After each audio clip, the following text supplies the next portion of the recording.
What would you do if you found out someone was hired to end your life? No warnings, no escape, just a relentless hunt through the shadows. That's exactly what happened to Devon, and this is her chilling story.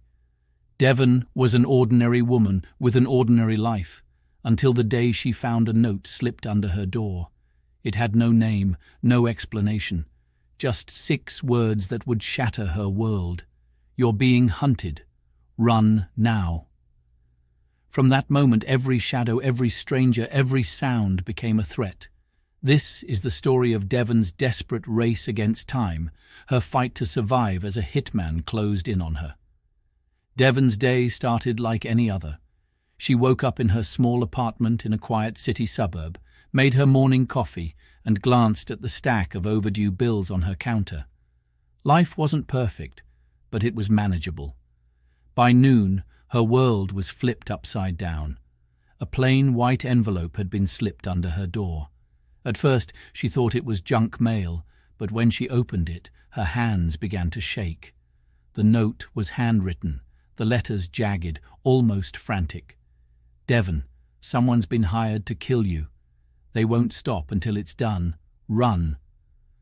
Her first reaction was disbelief. A prank, she thought. It had to be. But as she turned the note over, she saw a photo of herself, taken that morning on her walk to work.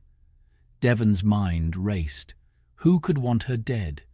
She wasn't involved in anything shady. She didn't owe anyone money, at least not the kind that would lead to this.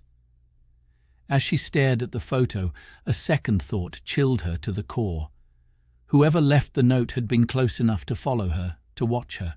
She packed a bag in a frenzy, stuffing in clothes, cash, and her passport. She didn't know where she was going, only that she couldn't stay. Her first stop was a cheap motel miles out of town. The first night she didn't sleep. Every creak of the floorboards, every hum of the vending machine outside her room made her heart race. At one point she swore she heard footsteps in the hallway, pausing just outside her door. She turned off the lights and held her breath, clutching the closest thing she had to a weapon, a heavy glass lamp. But the footsteps moved on. Over the next few days, Devon tried to piece together what was happening. She called the police, but without any solid proof, they brushed her off. "Sounds like a prank," they said. But Devon knew better. The photo wasn't a prank. The feeling of being watched wasn't paranoia. Her suspicions were confirmed when she spotted him for the first time. She was in a crowded diner, eating breakfast and trying to stay inconspicuous, when her eyes locked on a man sitting alone in the corner. He was well-dressed, clean-cut, and completely unremarkable, except for the way he was staring at her. Not glancing, staring. Devon quickly paid her bill and left, her heart pounding. She didn't dare look back, but she felt it, the sensation of being followed. The hitman didn't make his move right away. He was patient, methodical. He followed her for days, keeping his distance, but always letting her know he was there. Devon's fear turned to exhaustion and then desperation. She couldn't keep running forever.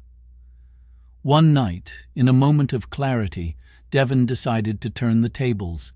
She researched everything she could about evasion tactics, watching videos and reading articles in her motel room. She changed her appearance, cut her hair, and ditched her car for a rental. But the hitman was always one step ahead. The final confrontation happened in an abandoned warehouse on the outskirts of the city.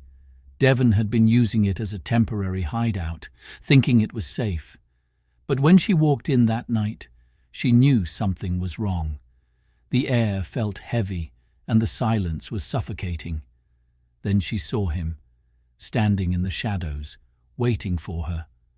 "Why are you doing this?" she demanded, her voice shaking.